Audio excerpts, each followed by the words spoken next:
भारत में आयोजित हो रहे महाकुंभ की चर्चा न सिर्फ भारत देश में बल्कि विदेशों तक फैली हुई है और अब तक देश दुनिया से न सिर्फ राजनेता बल्कि तमाम सेलिब्रिटी और टॉप बिजनेसमैन भी संगम के पावन जल में स्नान कर चुके हैं। ये तो आपको पता ही होगा कि इस बार जो महाकुंभ चल रहा है वो इतना विशेष अवसर है कि ये 144 साल में एक बार आता है और इस बार ये उत्तर प्रदेश के प्रयागराज में आयोजित हो रहा है। इस महाकुंभ में लाखों श्रद्धालु गंगा, यमुना और सरस्वती के पावन संगम में स्नान करते हैं। मान्यता है कि कुंभ में स्नान करने से न केवल शारीरिक बल्कि आध्यात्मिक और मानसिक लाभ भी प्राप्त होता है। लेकिन क्या आपने ये सोचा है कि विदेशों तक भी महाकुंभ स्नान की चर्चा क्यों फैली हुई है? आखिर महाकुंभ स्नान से क्या क्या लाभ होते हैं? तो आइए इसके बारे में भी बात कर लेते हैं। नंबर 1, आध्यात्मिक शुद्धि। कुंभ स्नान को आत्मा की शुद्धि का सर्वोत्तम साधन माना जाता है। हिंदू धर्म के अनुसार इस पावन अवसर पर स्नान करने से पिछले जन्मों के पाप भी नष्ट हो जाते हैं और व्यक्ति मोक्ष प्राप्ति की ओर अग्रसर होता है। नंबर 2, धार्मिक महत्व। कुंभ मेला धार्मिक अनुष्ठान और साधना का प्रमुख केंद्र है। स्नान के साथ साथ यज्ञ, हवन, कथा और संत महात्माओं के प्रवचन सुनना धार्मिक ज्ञान और श्रद्धा को गहरा करता है, यानी श्रद्धा को और भी बढ़ाता है। नंबर 3, स्वास्थ्य लाभ। कुंभ मेले में स्नान करने से शारीरिक लाभ भी होते हैं। पवित्र नदियों के जल में प्राकृतिक औषधीय गुण होते हैं जो त्वचा रोग, एलर्जी और अन्य बीमारियों में लाभकारी हो सकते हैं। और इसके साथ संगम के ठंडे पानी में स्नान करने से रक्त संचार भी बेहतर होता है।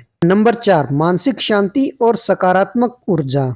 पवित्र वातावरण, मंत्रोच्चार और भक्तिमय माहौल मानसिक तनाव को कम करने में सहायक होता है। कुंभ स्नान से मन को शांति और सकारात्मक ऊर्जा प्राप्त होती है जिससे कि आत्मविश्वास और मानसिक संतुलन बढ़ता है। नंबर 5, सामाजिक एकता का प्रतीक। कुंभ मेला विविधता में एकता का अद्भुत उदाहरण है। यहाँ विभिन्न भाषाओं, संस्कृतियों और समुदायों के लोग एक साथ मिलकर आध्यात्मिकता का अनुभव करते हैं। यह आयोजन सामाजिक समरसता और एकता को बढ़ाता है। नंबर 6, पुण्य और मोक्ष की प्राप्ति। मान्यता है कि कुंभ स्नान के दौरान किए गए दान, पुण्य और जप तप का अनंत गुना फल मिलता है। इससे व्यक्ति को जीवन में बंधनों से मुक्ति और मोक्ष की प्राप्ति का मार्ग प्रशस्त होता है और शायद इसलिए ही कुंभ स्नान की चर्चा न केवल भारत देश में बल्कि विदेशों तक हो रही है। अब तक जो हमने आपको बताया है ये तो महाकुंभ के धार्मिक पहलू के बारे में चर्चा थी, लेकिन अब इसके वैज्ञानिक दृष्टिकोण पर भी नजर डाल लेते हैं। ये तो आपको पता ही है कि हिंदू धर्म के सब त्योहार और व्रत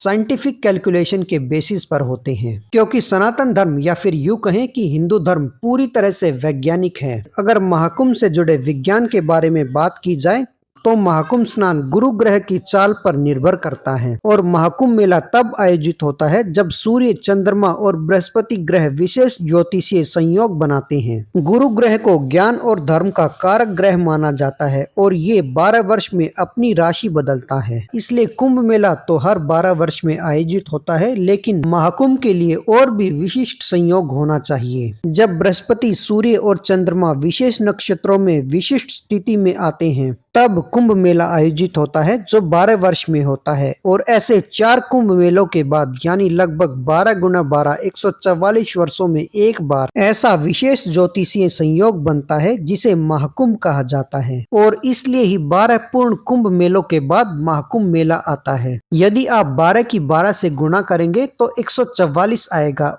और इसलिए ही हमने कहा कि 12 कुंभ मेलों के बाद एक बार महाकुंभ मेला 144 साल में आयोजित होता है और इसलिए ही वो लोग बहुत भाग्यशाली होते हैं जिन्हें महाकुंभ में स्नान करने का अवसर प्राप्त होता है। तो हिंदू धर्म को मानने वाले हर एक व्यक्ति को अपने ऊपर गर्व की अनुभूति करनी चाहिए कि हम ऐसे धर्म को फॉलो करते हैं या फिर हम एक ऐसे धर्म को मानते हैं जिसके पीछे वैज्ञानिक और ज्योतिषीय तर्क भी मौजूद हैं। क्या आप इस पवित्र महाकुंभ के अवसर पर त्रिवेणी संगम में स्नान कर चुके हैं? कमेंट करके बताइए। ऐसी ही रोमांचक जानकारियों के लिए हमारे साथ बने रहें और चैनल को सब्सक्राइब करके बेल आइकन प्रेस कीजिए। बोलते रहें जय श्री राम, जय बालाजी, जय हनुमान। ओम नमः शिवाय, हर हर महादेव, जय गंगा मैया।